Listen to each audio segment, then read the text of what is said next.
sana ammoo deebisuu kan danda'u warra kontiraataa waggaa 2 xumuree otoo gara biyyaatti hin galiin ammas itti fufinsaan hojjechaa jirutu deebisuu danda'a. Warri immoo ganaa reefu haaraa uftanii hojii eegaltanii jirtan fuulduratti barumsa isinii ta'a. Jirtuu nagaa keessanii garuu ani jala galata waaqa. Lafti naan maraa jira, samiif lafti walitti boba'aa jira, baay'ee ho'aa mana barumsaatiif haa jira ijoollee fidee jechuudha. Akkasii kabajamtoota. Gaaffichi maal ture? Anaaf sarraateenyaan tokko mana kanaa waluma faana kontiraata kan fidhe wayii jirti. Walumaan finnee isa booddee nuti biyya galuu hin barbaannu asumaan itti fufneetu hojjennaa jennaani. Ookee jette waraqaa kiyya nu gootee nuuf hojjechiiste hojii eegal. Garuu birrii tikkeetti nuun kaffalle. Isheen zim jettennaan nuti immoo yaanii annee ani fuuldura isheen duuba wayi dammoo ani duuba ishee fuuldura hiriira qabannee madaam birrii tikkeetti keenya nuun kaffallee nuti biyyan galle waan ta'eef nu kaffaluu qabda jennaan bada addanaa nuun jette. Ani ittiin waraqaa isin hojjechiise birrii tikkeetti isin kaffaluun qabu jette hin kaffalu jette ogaa rabbii nu diddee jechuudha. Garuu kaffaluu qabdi. Sarraateenyaan tokko waggaa 2 xumurtee gara biyyaa galte taanaan madaamin tikkeetti kuttee gara biyyaatti gaggeessuun dirqama ishii. Sarraateenyaan sun immoo galuu hin barbaadu. Asumaan itti fuftee hojjechuu barbaaddu yoo ta'e birrii tikkeetti yeroo kontiraanni sarraateenyaa sun uma irra jiru ilaalte gatiin tikkeetti meeqa akka ta'e meeqa akka irra jiru ilaalte kaffaluu qabdi turte. Waggaa 4 yoo hojjette yeroo 2 sii kaffalti. Waggaa 6 hojjette yeroo 3 akkasinitti. Yoo galti ta'e ittiin galte. Hin galle taanaan garuu kaffaluu fi dirqama qabdi. Kan keenya garuu mirgaaf dirqama isheellee adda baastee hin beektu jechuudha. Nu didde hin kaffaluu jette. Mee warri madaamiin keessan gatii tikkeetti isinii kaffaltee jirti? Warri immoo akka keenya isin diddisoo jiraatte akkasuma immoo warri hin beekne kontiraata keessan xumurtanii gatii tikkeetti keessanii madaamiin ofii beekte isiniin kaffallee isinis hin gaafatiin calluma jettanii kan hojjettan yoo jiraattan gaafa'a. Birrii tikkeetti kun haa kaffalii hin galle waan ta'eef birrii tikkeetti naa kaffalii jira. Akkasitti gaafa'a. Warri immoo naa kaffaltee jettanis koomentii irratti barreessaa walii keessaniifis barumsa ta'a. Warri ganaa ofanis immoo irraa baratu waan ta'eef kan kanarraa fi viidiyoo kanatti aanee dhufu haga xumuraatti daawwachuutiin akka irraa baratan akka itti gammaddan sheer laayik sabiskiraabii akka gootan assaabistaayitii keessan waan golaaf gulantaa keessan irra jiru. Akkasiin naaf qoodan asumarraan kabajaaf jaalalaan isin gaafa'a. Waliin turaa haga xumuraatti. Let's go gara viidiyootti aanutti.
Kuno bakka kanatti akkuma isin jee uffata kos miicee xumura'ee rifeensa kos hojjedhee xumura'ee akkasumallee shaaworii illee galee waan hundumaa xumuriitiin jira macarraan na eeggatu yoo jiraate rafuudha. Bakki kanatti gaaffiin isin deebisuu jiraate fuula keef kireemii itti fayyadamtu nutti hime jettanii turtanii kireemii kana yeroo baay'ee viidiyoo hojjedheetiin ture.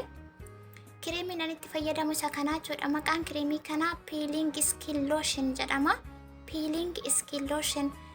Kireemiin kun wantoota fuularra jiranii wanta gugurraacha ijatti xuqqurreedhee wanta akka fannisaa wanta akka madaatii yookaan lamxiif baay'ee bareedaadha. Ani garuu madaatii hin qabu. Wanti inni kireemii kanatti fayyadamuu fi alarjii waan hin qabuuf darbee alarjiin natti ba'a. Alarjiin sun immoo fuula koorratti gugurraacha yefa. Alarjiin sun nyaata akkamiirra kan of eeggadhu adda baasee hin beeknaniyyuu nyaata irraati garuu kan na qabu.